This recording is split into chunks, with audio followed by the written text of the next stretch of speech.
There's been a general census in the WoW community that feels like WoW has been declining. From the lack of content to the overall feel that they've just been given up. There are some of the aspects I would disagree with, but overall I can't help but feel the same way. Only getting one major content patch in Warlords of Draenor that was released in 2014 would be going on almost 2 years with just two raids, some minor changes to the game. Granted, some of them were changes. Some of these changes were welcome additions, such as mythic dungeons, which I thought they desperately needed. They withheld flying from people that were used to being able to buy it or earn it right away. Instead, they made us wait until, well, I shouldn't say halfway through the expansion, almost all the way through the expansion, before that they could actually earn it. They jumped ship on some really good ideas like Karabor and Bladespire as the faction bases, which would have been amazing, much better than what we got in Warlords of Draenor. I seriously struggled to find the reason why they didn't keep those, but I'm getting way ahead of myself on what's wrong with Warlords of Draenor. But let's take a step back and look at where these changes started. So was Activision to blame for Blizzard's downfall and Cataclysm? Well, let's take a look. So was Activision to blame for Blizzard's downfall and Cataclysm? Well, let's take a look. Change can be a good thing, amazing if done correctly, and Blizzard felt that merging with Activision would give them the funding they needed to keep making WoW great. Keep making it the top of all MMOs for years to come. So in December of 2007, Activision announced that the company and its assets would merge with fellow games developer publisher Venindi Games. At the time, Venindi was best known as the holding company for the game studio Sierra Entertainment and Blizzard Entertainment. The new company was to be named Activision Blizzard and would retain its central headquarters in California. Bobby Kotick of Activision was announced as the new president and CEO, while René Pesson of Venindi was appointed as chairman. The European Commission permitted the merger to take place on April 2008, providing that there weren't any antitrust issues in the merger deal. On July 8, 2008, Activision announced that the stockholders had agreed to the merge, and the deal closed the next day for an estimated transaction of $18.9 billion United States. A lot of people would say that Cataclysm was the start of the decline, which was released in 2010 after the deal with Activision went through. So was Activision to blame for Blizzard's downfall and Cataclysm? Well, let's take a look. While I personally disagree with this, it is a great place to start looking. And even though Cataclysm gave us arguably the most content in an expansion ever, with 5 raids, an extra being for the World PvP Zone, Bared and Hold, 7 new dungeons with 3 more in a later patch, 2 raids converted into heroic dungeons, and 2 updated classic dungeons updated for heroic, making a total of 14 dungeons. Even though there were only 5 levels, you could adventure through 7 different zones, as well as 2 new starter zones for the 2 new races, not to mention the completely reworked Eastern Kingdoms and Kalimdor. So why was Cataclysm hated? Content drought and very difficult heroics were probably to blame for the backlash that it got. I mean, people thought Silver Proving Grounds were hard. Cataclysm heroics would have eaten them alive. But not to mention Dragon Soul kinda sucked. Deathwing deserves so much more. So, Activision was around when they did all this.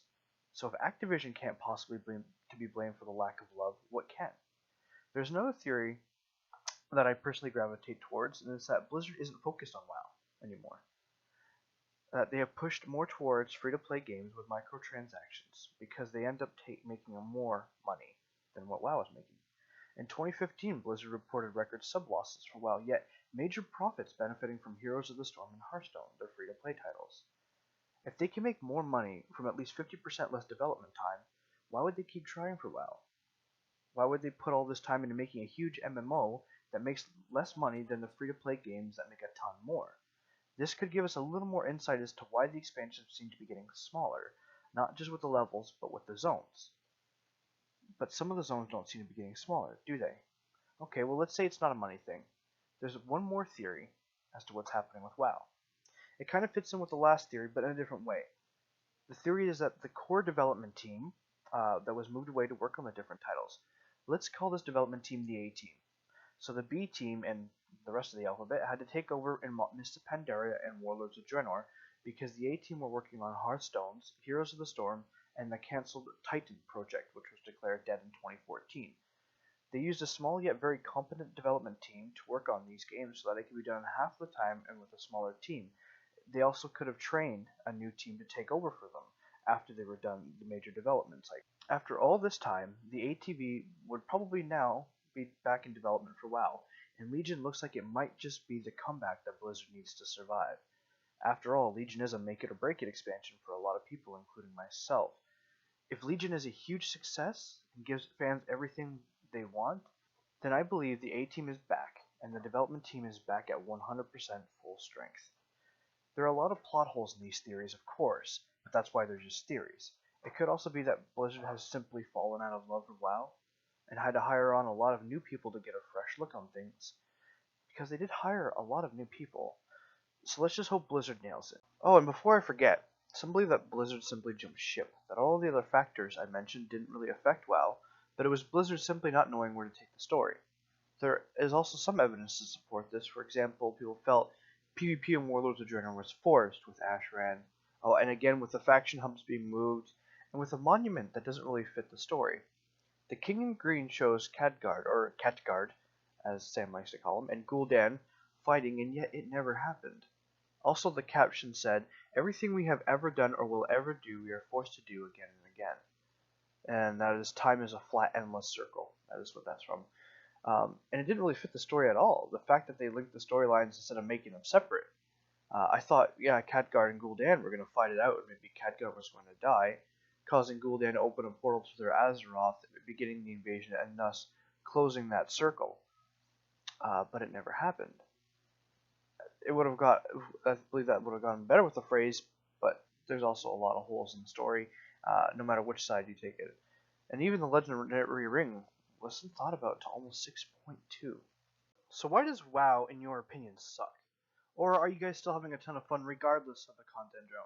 Let me know in the comments below, and I hope to see you guys back again for my next video. Take care, and see ya.